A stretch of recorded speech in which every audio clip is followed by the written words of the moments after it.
students, welcome to class 12.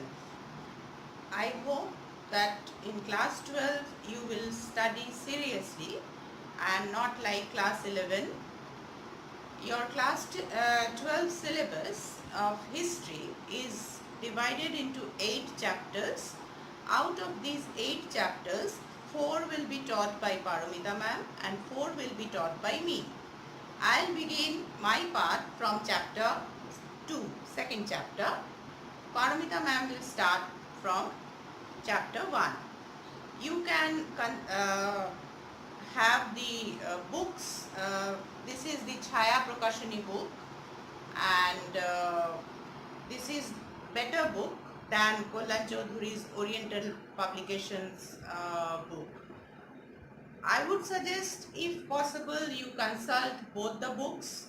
If not, then get hold of Chaya Prakashani. It is much better. The more informations are given in this book.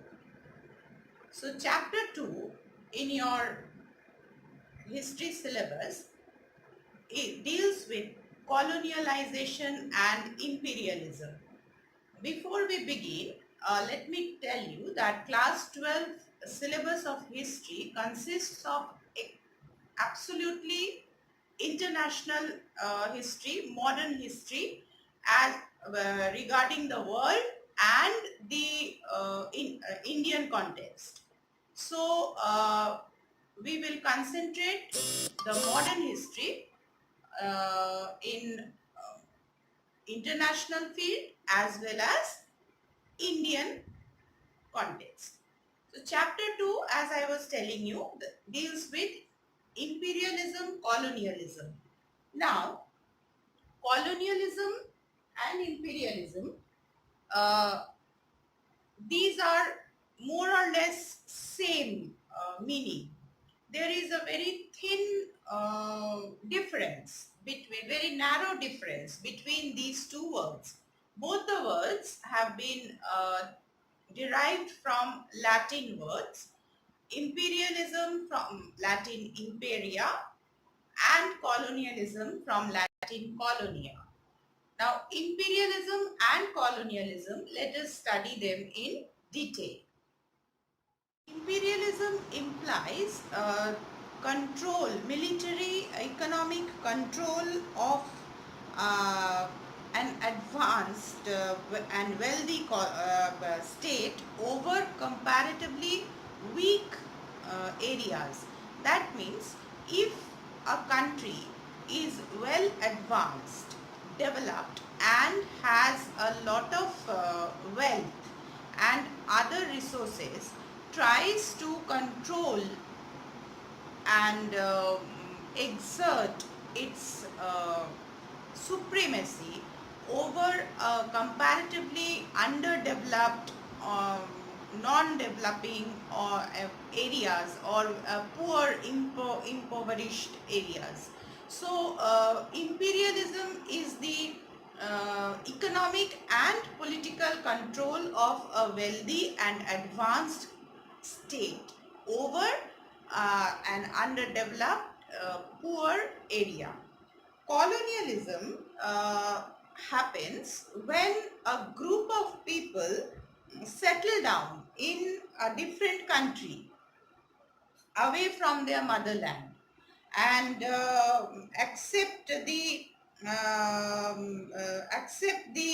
friendship and control of the state, the colony, like the European countries during 15th and 16th, 17th centuries, or it had continued. Actually, colonialism, we cannot say that it is a modern concept. Colonialism or imperialism, it was there in the ancient time also. Remember, in the ancient days, the kings used to conquer the adjacent and neighboring areas and expand their territory. So that was imperialism. So the same thing occurred, but in modern context during 15th to 19th century, in modern times. and it was basically after the Renaissance in 15th century and the inventions of different machineries, the modern technologies, and the happening of the industrial revolution. These things have led the European nations towards the spread of colonialism and thereby imperialism.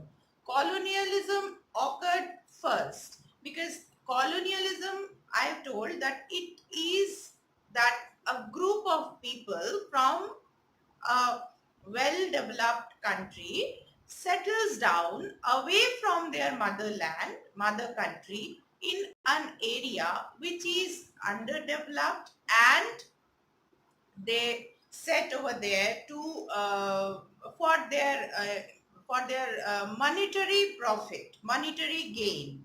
So after they settle down in a colony in that area, taking advantage of the political situation, the mother countries start to expand their political and economic control on that underdeveloped, poor area, poor state.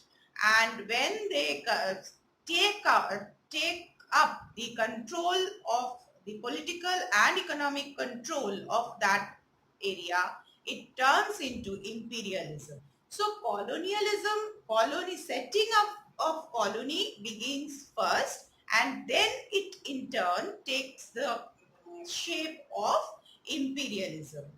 Now, during the 19th, 20th century, we come across a new terminology, that is colonial imperialism. So, this colonial imperialism, actually, it was colonialism occurred due to the trading purpose, in order to trade the goods and the raw materials. The need for colonialism occurred, and gradually it turned into controlling militarily and politically of that area where the colony was set up. So colonial imperialism, as I have explained, that first the colony is set up for trading purpose, and then the settlers start to gain control of politics and economy of that area, which in turn becomes imperialism. Example, obviously we can give our country, India, where the British had come to get trading rights, to gain profit, to get the raw materials for their industries and get profit. And in course of time, taking advantage of the decline of the Mughal Empire and the strifes amongst the native kings, they started slowly to extend their political control over the Indian kingdoms, and thereby they started to spread their imperialism. So India had become a colony of the British Empire.